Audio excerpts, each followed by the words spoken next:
नमस्कार. श्री स्वामी समर्थ. गुरुदेव दत्त महाराज कथा. औदुंबरवाडीत गाव शांत, हिरवं आणि साधेपणानं भरलेलं होतं. गावाच्या एका टोकाला एक प्राचीन औदुंबराचं झाड होतं. लोक म्हणत त्या झाडाखाली अनेक संतांनी तप केले. त्यांचे पाय त्या भूमीला स्पर्श झाले आणि म्हणूनच त्या जागेला दत्तस्थळ म्हटले जायचं. गावात एक साधा, कष्टाळू पण मनाने अत्यंत भक्तिमय माणूस राहत होता, गोविंद. त्याचं आयुष्य भरड परिस्थितीत जात होतं, पण त्याच्या ओठावर नेहमी दिगंबरा दिगंबरा श्रीपाद वल्लभ दिगंबरा हा जप असायचाच. गोविंदाच्या घरी फारशी सुखसोय नव्हती. नोकरी अनियमित, उत्पन्न कमी, घरात बायको आजारी, छोटं बाळ दुबळं. पण या सगळ्यामध्ये गोविंदाचा एकच आधार होता, गुरुदेव दत्त महाराज. रोज सकाळी गोविंद औदुंबराच्या झाडाखाली बसून ध्यान करायचा. त्याचं मन स्वच्छ, निर्मळ आणि पूर्ण श्रद्धेनं भरलेलं होतं. एकदा काय झालं, औदुंबरवाडीवर मोठं संकट ओढवलं. गावात एक अनोळखी आजार पसरू लागला. सुरुवातीला काही गावकरी आजारी पडले, नंतर संख्याच वाढत गेली. प्रत्येक घरात चिंता, भय आणि असहाय्यता होती. जणू मृत्यूची छाया संपूर्ण गावावर पसरली होती. डॉक्टर नव्हते, औषध नव्हती आणि मनात आशा नव्हती. गोविंदाचं छोटं बाळही आजारानं त्रस्त झालं. ताप सतत वाढत होता, औषध काही परिणाम करत नव्हती. बायकोचे डोळे रडून सुजलेले. गोविंद स्वतः खूप चिंतेत, पण त्याचा विश्वास अजूनही ढळला नव्हता. त्याने बाळाला हातात घेतला आणि घराबाहेर देवाऱ्यापुढे बसून रडू लागला. गुरुदेव दत्त महाराज, माझ्या बाळावर दया करा. मी गरीब असू शकतो, पण तुमच्यासाठीच जगतो.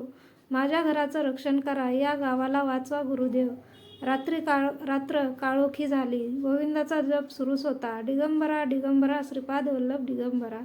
थकून तो देवळासमोर झोपला. अचानक तेजस्वी प्रकाश उमटला. त्या प्रकाशात गोविंदाने पाहिलं 3 मुख, 6 हात, दंड, रुद्राक्ष, कमलू, भिक्षापात्र आणि डोळ्यात अपरिमित करुणा. स्वतः दत्त महाराज प्रगट झाले होते. गोविंदा थरथरत कापत उठला. त्याने हात जोडले. डोळ्यातील अश्रू साऱ्या व्यथा सांगत होते. दत्तात्रेय मंद स्मित करत म्हणाले, बाळा, चिंता सोड. श्रद्धा असली तर गुरु कधीच दूर नसतात. तुझ्या भक्तीने मला बांधलं आहे. गोविंदा रडत म्हणाला, गुरुदेव, गाव मरतं, मुलं, वडीलधारी सगळे आजारी आहेत. माझं बाळही तुम्हीच उपाय द्या.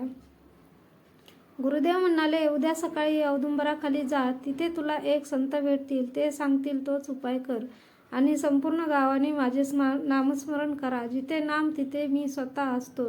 हे बोलून गुरुदेव प्रकाशात विलीन झाले. गोविंद जागा झाला. हृदयात आशेचा दीप पुन्हा उजळला. सकाळी सूर्योदयाच्या वेळी गोविंद औदुंबराच्या झाडाकडे गेला. तिथे एक वृद्ध संन्यासी शांत ध्यानात मग्न होते. डोळे उघडले तेव्हा त्यांच्यापासून प्रकाशाचा झोत निघाला असल्यासारखं वाटलं. त्यांनी गोविंदला ओळखलं. तू गोविंद, गुरुदेवांनी मला सांगितलं होतं. हे पान घे आणि तुझ्या बाळाला दे आणि गावाला सांग, आज संध्याकाळी नदी किनारी एकत्र जमा व्हा. गोविंद नम्रपणे पान घेतलं. घरी जाऊन मुलाला दिलं. बाळाला झोप लागली. थोड्या वेळात मुलाचा चेहरा शांत दिसू लागला. ताप खाली येत होता. संध्याकाळ. गोविंदाने गावाला एकत्र केले. सर्व लोक दुःखी, भीतीने भरलेले. पण गोविंदाच्या चेहऱ्यावर आज एक वेगळाच तेज होता. त्याने सर्वांना सांगितलं, आज आपण दत्त महाराजांनी सांगितलंय, आपण सर्वांनी नामजप करायचा, आरती करायची. भक्ती हीच औषध आहे. संपूर्ण गाव नदी किनारी जमलं. शंख वाजवला गेला. धुपांचा सुगंध पसरला. गोविंदाने मोठा दीप पेटवला आणि सर्व गावकऱ्यांनी एकत्र आरती केली. जय देवी देव श्री दत्तात्रय, त्रिभुवनी पावन नाम तुझे. त्या आरतीचा स्वर जणू आकाशाला भिडत होता. हवेत कंपन जाणवत होतं. लोकांच्या डोळ्यात अश्रू होते, पण मनात श्रद्धेची ऊर्जा निर्माण होत होती. त्या दिवसाच्या रात्रीनंतर आजाराचा वेग मंदावू लागला. 3 दिवसात गावातील बरेच लोक बरे झाले. गोविंदाचं बाळ पूर्ण निरोगी झालं. गावातील वयोवृद्ध मंडळी म्हणू लागले, हे असं अचानक, हा चमत्कार नाही तर गुरुदेवांची प्रत्यक्ष कृपा आहे. गोविंद पुन्हा नदी किनारी गेला. संतांना भेटला, पण तिथे कुणीच नव्हतं. फक्त एक प्रसन्न सुवास आणि झाडावरून पडलेली ताजी फुलं. त्याला समजलं, तो संन्यासी कुणी दुसरे नव्हते, स्वतः गुरुदेव दत्त महाराज होते. त्या दिवसापासून औदुंबरवाडीमध्ये दर गुरुवारी आरती आणि नामस्मरण सुरू झाले.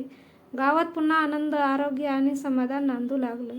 गोविंदाच्या मनात मात्र एकच गोष्ट राहून गेली, गुरुदेव कधीच दूर नसतात. भक्ती खरी, मन शुद्ध आणि श्रद्धा आढळ असली की गुरुदेव स्वतः येतात. गुरुदेव दत्त महाराजांचे वचन साधे. भक्ती म्हणजेच माझी ओढ. जिथे माझं नाम घेतलं जातं तिथे मी स्वतः उपस्थित असतो. जय गुरुदेव दत्त.